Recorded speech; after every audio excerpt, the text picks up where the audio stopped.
kusoo dhawaada muuqaalkeena. Maanta waxaan kaga hadli doonaa qaaradda Antarctica ama qaaraddii barafka ahayd. Qaaradan haddii la lahaanshay iskale ma jirto cid iska lahan ama dowlad iskale, laakiin waxaa jira dowlado 12 dowladood gaaraya oo kor ka xukuma oo loo yaqaan IAAT oo loo soo gaabiyay magaceeda. 12 dowladood waxa ay ka qabahayaan meesha waxay tahay maadaama aysan deegaan lahayn dad degan oo lagu xukumayo meeshan aysan jirin, laakiin waxaa jirta ay dowladahaas meesha ay ka hayaan inay kor ka ogaadaan cilmi baarisada halkaas ka socda iyo dadka dalxiiska meesha dadka dalxiisayaasha ah ee meesha tagay. Haddii loo xayawaanadu ku nool aad uma badno, waxaa kamid ah oo kale nibriyada nooc kamid ah iyo waxaa laga helaa shimbirka loo yaqaan penguin-ka. maadaama qaarad ay tahay timeka iyo waqtiga lagu xisaabtamo waa sidee loo xisaabiyaa, ma lahan wax time zone ah ama wax waqti ah oo Antarctica lagu xisaabtamo leena dad deegaan ma lahan. dadka tago oo dalxiisayaasha ama markaas saynis yahanada oo cilmi baaris u tagan waqti waxa uu ah ay xisaabsadaan hadba markaas dowladda xukumayso. waxaan 12 dowladood ayaa kor ka maamusho oo kor kala socota xaaladeeda. marka dowladahaas mid kamid ah oo markaas maamulkeeda hayso ay waqti aan xisaabsadaan, laakiin ma lahan wax waqti ah oo caadi ah oo Antarctica laga xisaabsado.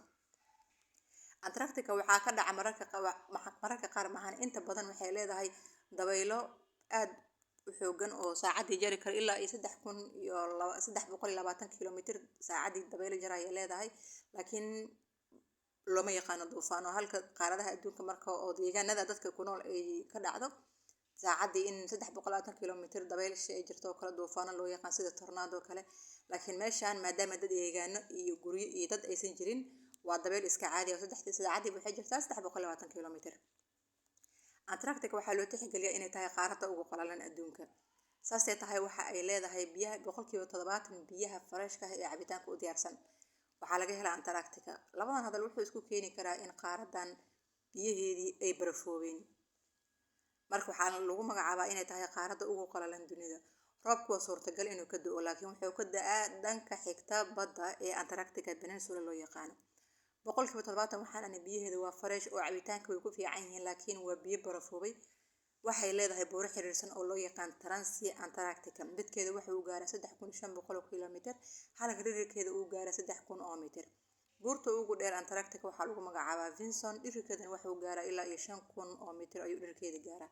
waxaa loogu magac daray buurtan Vinson xildhibaan ka tirsan Koongareeska Mareykanka oo lagu magacaabi jiray Carey Vinson oo taageero weyn u ahaa jiray safaradii lagu tagi jiray ama ikhtiraacii xilligii uu socday lagu tagi jiray qaaradda Antarctica. waxa ay leedahay biyo dhacyo guduudan aad moodo dhiig shumaya, waxaana sababa inay ku badan tahay cusbada iyo birta loo yaqaan oxidase-ka. qaaradan waxaa laga helaa harada ugu cusbada badan caalamka, sida kale waxaan dhihi karnaa harada ugu cusbadaysan ee caalamka laga helaa.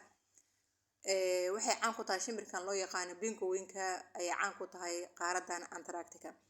2010 waxaa jirtay in loo diiwaan geliyay qaaradda Antarctica in heer kulkeeda uu gaaray -93 degree Celsius. haddii barafka Antarctica uu dhalaalo, heerka biyaha ee badda wuxuu kor u kici karaa ilaa 60 mitir, waxaana halis geli kara dhulalka hooseeya ama dowladaha hooseeya ee dunida oo waxaa dhici doonta inay ku fatahmaan badaha. muuqaalkan intaan kusoo gabagabaynaynaa, waxaan rajeynayaa inaan wax badan ka faa'iidno. walow aan duubayo meelaha rabaa inaan aad ka degdegsanahay, haddana waxaan rabaa muuqaalka inaan duubo oo idin soo dhigo oo intaan maqanahay videogan inuu idin soo gaaro rajeynaa insha Allah. hadday taa markay kugu horeysan soo gaarto waxaan ku leeyahay soo dhawaw gacmo furan. waxaan rajeynayaa inaan wax badan kala faa'iidi doono. haddaa hore noola joogtan waxaan ku leeyahay aad iyo aad u mahadsantahay la joogaada. hadda subscribe-ta, like, share-tana waa xageena. soo dhawaada khiyaarteena.